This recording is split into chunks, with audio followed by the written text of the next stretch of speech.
Welcome again on TSC, यानी आपका एक बार फिर से दर्शन क्लासेस पे बहुत बहुत स्वागत है। प्रोनाउन का सीरीज चल रहा है और आज हम पढ़ने जा रहे हैं रिलेटिव प्रोनाउन के बारे में।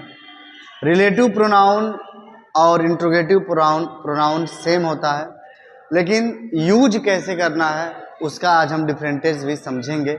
और इसके अलावा इससे रिलेटेड आप एक्सरसाइज करेंगे, जिससे आपका जो ज्ञान है वह बढ़ेगा और आप चीज़ों को अच्छे से जान पाएंगे। सबसे पहले हम डेफिनेशन देखते हैं बेटा, आइए देखते हैं।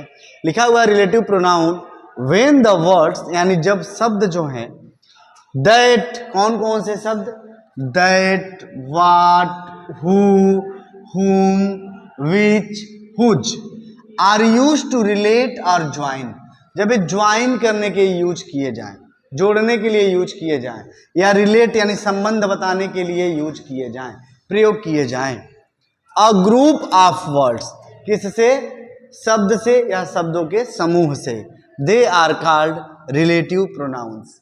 एक एग्जाम्पल हम देखते हैं, यहां पर लिखा हुआ है दिस इज मैन, यह आदमी है, ठीक है ना। यहां पर देखो भैया, दो सेंटेंस है, ठीक है ना। यहां बता रहा है दिस इज मैन, यह आदमी है।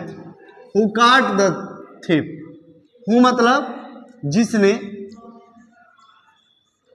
काट पकड़ा, द थिप यानी चोर को। यह आदमी है जिसने किसे पकड़ा है, चोर को। तो जिसने का अगर हम देखें कि जिसने मतलब किसने पकड़ा है, तो आप कहेंगे सर आदमी ने पकड़ा है।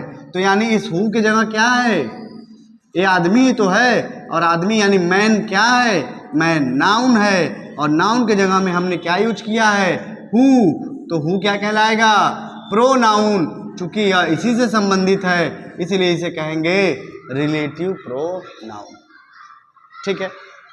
इसे थोड़ा और आसानी से एक चीज आप समझेंगे, इसमें बच्चे बहुत कंफ्यूज होते हैं कि सर रिलेटिव प्रोनाउन और इंट्रोगेटिव प्रोनाउन सेम होते हैं लगभग, जैसे वाट हो गया, हु हो गया, हुम हो गया, विच हो गया, हुज हो गया। तो हम कैसे समझेंगे कि कहाँ पर रिलेटिव प्रोनाउन है और कहाँ पर रिलेटिव प्रोनाउन है? इतनी बात है, यही कंफ्यूजन है आपका। चलिए इसको दूर करते हैं। अगर मैंने आपसे कहा हु इज देयर, मैंने क्या कहा, हु इज देयर, यानी वहां पर कौन है, ठीक है। मैंने कहा वहां कौन है, तो हु का जो आप जवाब देंगे, आपने मान लीजिए जवाब दिया कि विराट इज देयर, वहां कौन है, वहां विराट है। आई बात समझ में। तो हु का जवाब आपने किसे दिया है, विराट। विराट किसी का नेम है, और आप जानते हैं naming word are called noun, ठीक है। तो ये तो नाउन है, तो इसके जगह पे हमने क्या यूज किया है बेटा, हु यूज किया है। तो हु क्या कहलाएगा, प्रोनाउन कहलाएगा। और चूंकि यहां पर यह प्रश्न कर रहा है, इसलिए आप सभी जानते हैं प्रश्नवाचक वाक्य को हम इंग्लिश में इंट्रोगेटिव सेंटेंस बोलते हैं। तो ये क्या हो गया बेटा, इंट्रोगेटिव प्रोनाउन।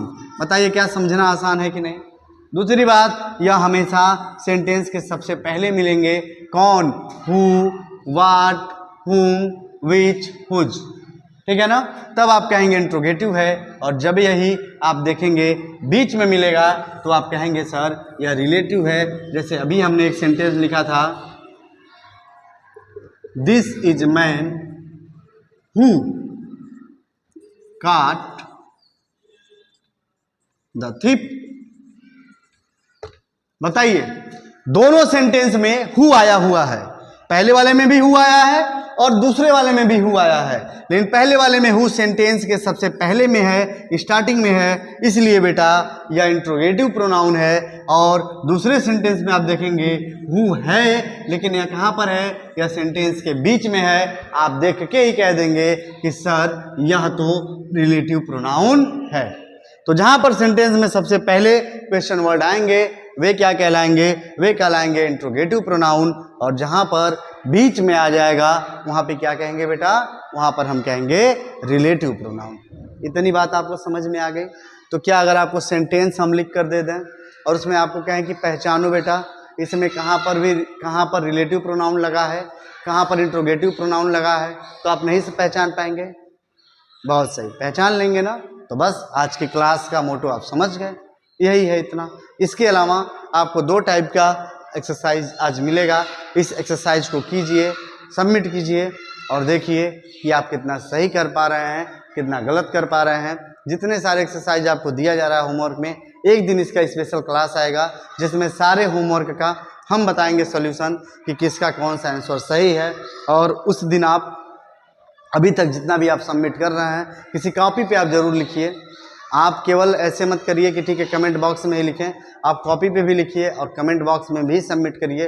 दोनों चीज़ आप सीखिए, क्योंकि जिस दिन सॉल्यूशन हम करवाएंगे सबका, उस दिन आप चेक करिएगा कि आपका आंसर कितना सही है, कितना गलत है, चीज़ों को आपने कितना अच्छा समझा है या नहीं समझा है।